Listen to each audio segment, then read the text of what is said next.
और मैं एक बात बताऊंगा इसके आधार पर, भरत जी ने कहा कि कैसी भी परिस्थिति आ जाती है, कैसा भी संकट जीवन में आ जाते हैं, आप कभी भी हिम्मत नहीं हारते हैं। राम आप जैसे इस दुनिया में बहुत कम लोग रहते हैं। हमको तो थोड़ी सी भी परिस्थिति खराब हो जाती है तो दुखी दुखी हो जाते हैं, हाँ तुरंत क्या का क्या करने लगते हैं। थोड़ा धीरज रखना पड़ता है। हमारे लास्ट टाइम सूरत गुजरात में इलेक्शन हुआ तो एक आप जो यहाँ विधायक बोलते, हमारे वहाँ धारासभ्य बोलते, तो एक धारासभ्य को टिकट नहीं मिला था।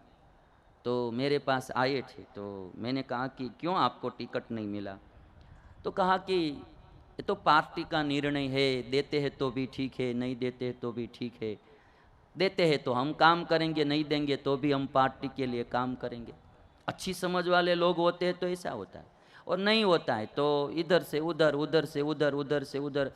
एक भाई का भारत में रिकॉर्ड है कि 117 बार उन्होंने चुनाव लड़ा, 117 बार वो हार गया।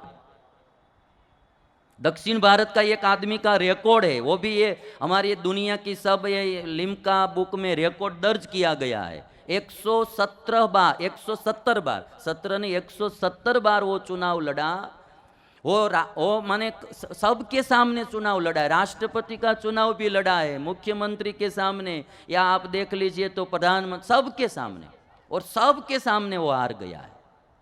प्रधान जी का चुनाव भी वो नहीं जीत सका है, और अभी भी वो चुनाव लड़ रहा है। 170 बार वो आ रहा है, वो भी रिकॉर्ड है। अभी जीतने से ही कोई उनकी नोंद लेते हैं ऐसा नहीं, अब वो आ रहा है तो भी सब लोग जानते हैं कि भी ऐसे, ये भी एक गजब का आदमी है कि 170 बार आ रहा। तो ये दुनिया है, यहाँ सब कुछ होता रहता है, आना जाना, कभी जीत कभी हार, कभी कुछ मिल गया कभी नहीं मिला, कभी सुख कभी दुख। हर्ष शोक नहीं करना है, हिम्मत नहीं हारना है, जीवन में कभी आत्मघात नहीं करना है।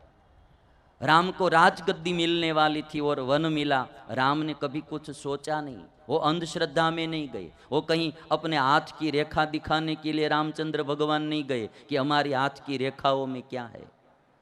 कौन कहता है कि किस्मत हाथ की रेखा में होती है? जिसको हाथ नहीं होता उसको भी किस्मत होती है। कौन कहता है कि किस्मत हाथ की रेखा में होती है? जिसको हाथ नहीं होता उसको भी किस्मत होती है।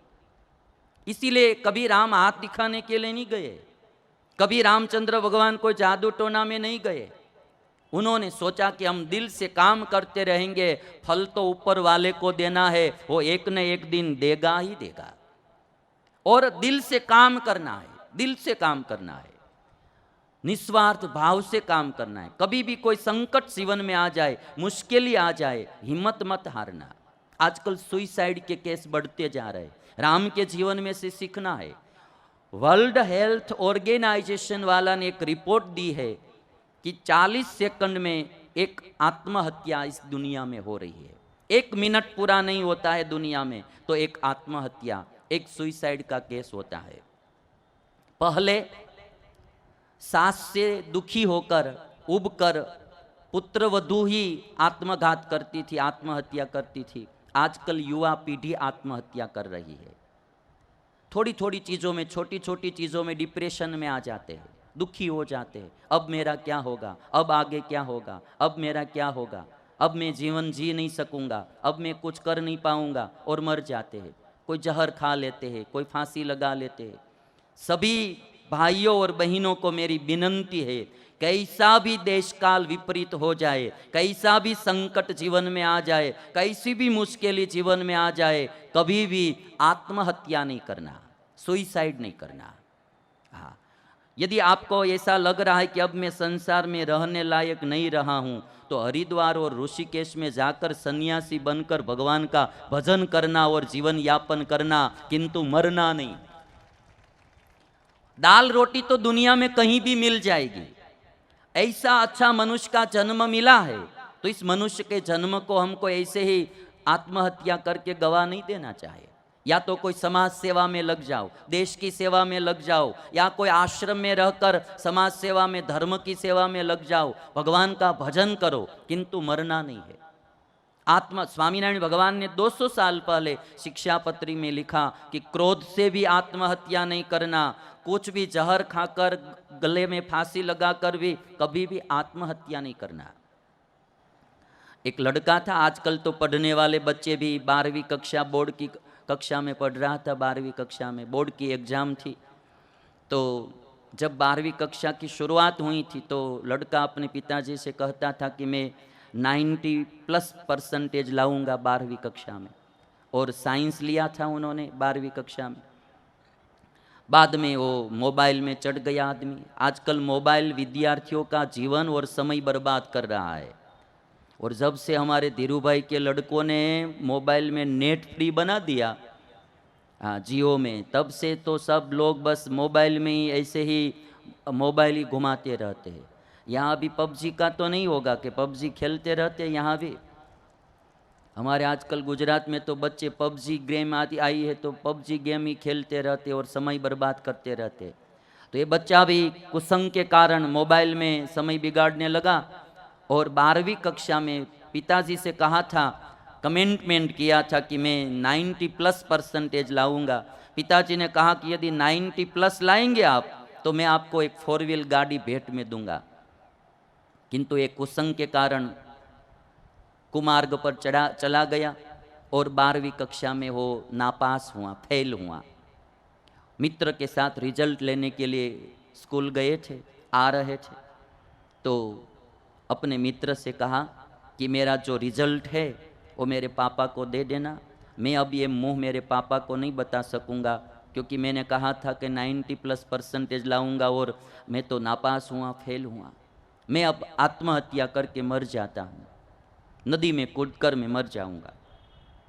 तो उसके मित्र ने कहा कि तुम मूर्ख हो, मरने का सोच रहे हो, तुम मूर्ख हो। तो कहा कि क्यों मैं मूर्ख हूं? तो मित्र ने कहा कि यदि आज आप मर जाएंगे तो फिर कहीं दूसरी दोबारा जन्म लेंगे, और जहां दोबारा जन्म लेंगे वहां फिर प्रथम कक्षा से पढ़ना शुरू करना पड़ेगा। 1 साल रुक जाओ, आगामी साल पास हो जाओगे। दोबारा जन्म लोगे तो वहां फिर 12वीं कक्षा तक 12 साल पढ़ना पड़ेगा, फिर 12वीं कक्षा पास कर पाओगे। तो अभी आप 1 साल रुक जाओ, आगामी साल में थोड़ा ख्याल रखना, ध्यान रखना, बच जाओगे। मरना नहीं है, कभी भी नहीं। संकट में कभी भी आत्महत्या का सोचना ही नहीं। जिंदगी है वो सीधी नहीं चलती है, ये कोई नहर नहीं है, ये तो नदी है। इसमें तो बहुत प्रकार के मोड़ आते हैं, उतार चढ़ाव आते हैं। जिंदगी सीधी नहीं चलती, वो तो ऐसे ही चलती है। कभी हार, कभी जीत, कभी सुख, कभी दुख, कभी कोई अच्छे लोग मिल जाए, कभी कोई बुरे लोग मिल जाए, होता रहता है सब। और इसीलिए किसी ने कहा है कि जिंदगी जीना आसान नहीं होता, बिना संघर्ष कोई महान नहीं होता। जिंदगी जीना आसान नहीं होता, बिना संघर्ष कोई महान नहीं होता। जब तक न पड़े हथौड़े की चोट, पत्थर भी भगवान नहीं होता, पत्थर भी भगवान नहीं होता। एक पत्थर को भगवान की प्रतिमा बनना है तो उसको भी हथौड़े की चोट को सहन करना पड़ता है। बिना संघर्ष कोई महान नहीं होता है, संघर्ष तो करना ही पड़ता है। कभी हम जीवन में असफल होते हैं तो तुरंत हम हार जाते हैं, थक जाते हैं कि अब क्या होगा, अब क्या करेंगे, मेरा क्या होगा। थोड़ी थोड़ी चीजों में हम थक जाते हैं। असफलता ये इंसान को तोड़ देती है, किंतु जिंदगी की राह को नया मोड़ देती है। जिंदगी की राह को नया मोड़ देती है। हर बार सफलता ही मिलती है ऐसा नहीं होता है भाई, कभी असफलता मिलती है, वही हमारी प्रगति का और उन्नति का दरवाजा खोलती है। असफलता ही हमको आगे बढ़ाती है। और इसीलिए अभी आप देखिए, हमारे जो नरेंद्र भाई मोदी जी है वो एक बार सन्यासी बन गए थे। शादीशुदा थे, बाद में पत्नी का त्याग करके वो जंगल में चले गए थे, सन्यासी भी बन गए थे, फिर वो वापस आए, फिर अभी राजकारण में आए। कहाँ से कहाँ जिंदगी चलती है जाती है किसी को पता ही नहीं रहता है। इधर से उधर, इधर से उधर, कब क्या आदमी की जिंदगी को बदल देता है पता नहीं है।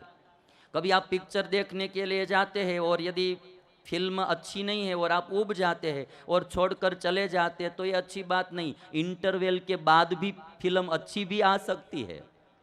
हाँ, इंटरवल के बाद भी अच्छी आ सकती है। इसीलिए किसी ने कहा कि असफलता ये इंसान को तोड़ देती है, जिंदगी की राह को नया मोड़ देती है। जो करते हैं जी जान से पूरा प्रयास, असफलताएं उनको छोड़ देती है, असफलताएं उनको छोड़ देती है। बस जी जान से पूरा प्रयास करना है, कभी भी हार नहीं मानना है।